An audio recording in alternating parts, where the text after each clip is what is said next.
Nagbabala ang FIVOLT sa mga residente na malapit sa Bulkang Kanlaon. Kasunod ng mga ipinapakita nitong mga aktibidad.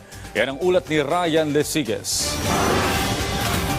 Abiso sa ating mga kababayan at mga LGU sa Negros provinces na nasa paligid po ng bulkan na mataas na po ang tsansa na magkaroon po tayo ng tinatawag na magmatic eruption. Nagbabala ng matinding pagsabog ang PHIVOLT ng Bulkang Kanlaon sa Negros Island. Ito ay matapos muling mag-alboroto nito. Nitong araw ng Lunes, nabalot ng puting usok ang itaas na bahagi ng bulkan. Sa nakalipas na 24 oras, nakapagdala ang PHIVOLT ng mahigit 300 volcano-tectonic earthquakes. Ito ay lindol na likha ng pagbitak ng bato sa ilalim ng bulkan.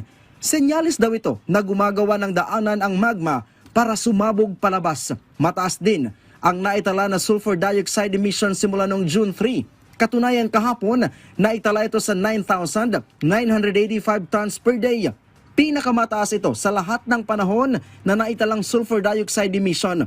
Ang mga kilos na ipinapakita ng Bulkang Kanlaon ay nagpapakita daw ng pagsabog o ang magmatic eruption.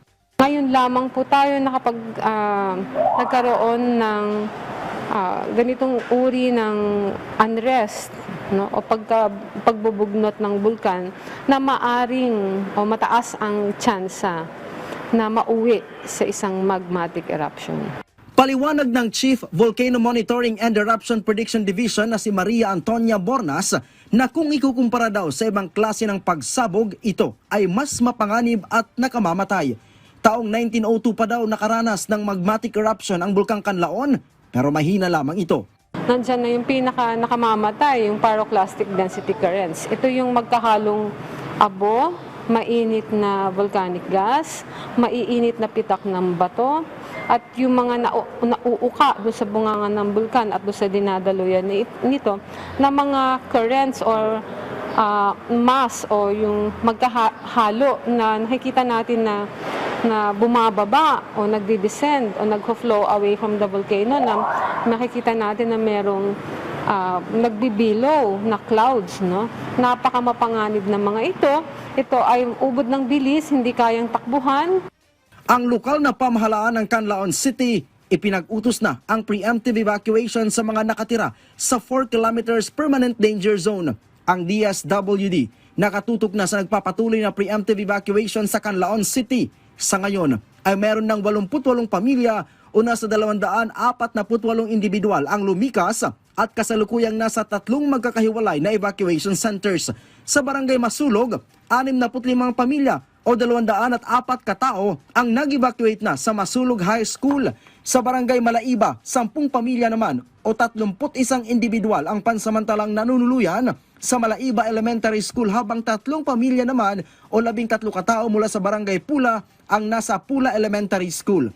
Mabilis na kumilos ang Quick Reaction Team sa Negros Island matapos ang magkakasunod na pagbuga ng usok sa Mount Kanlaon. Samantala, nakahanda na rin ang DSWD Field Office 6 Western Visayas na may mga nakapreposisyon ng family food pack sa Bacolod City at sa iba't ibang warehouse sa mga lugar sa Negros Occidental. Sa Canlaon City, halos 7,000 kahon ng family food packs ang nakaantabay bukod pa sa non-food items tulad ng hygiene, family, kitchen, sleeping kits at modular tents.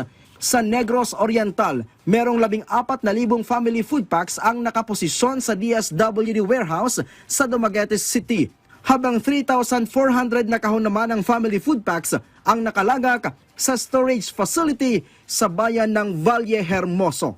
Sa ngayon ay nananatili sa alert level 2 ang bulkan. Ryan Lesiges para sa Pambansang TV sa Bagong Pilipinas.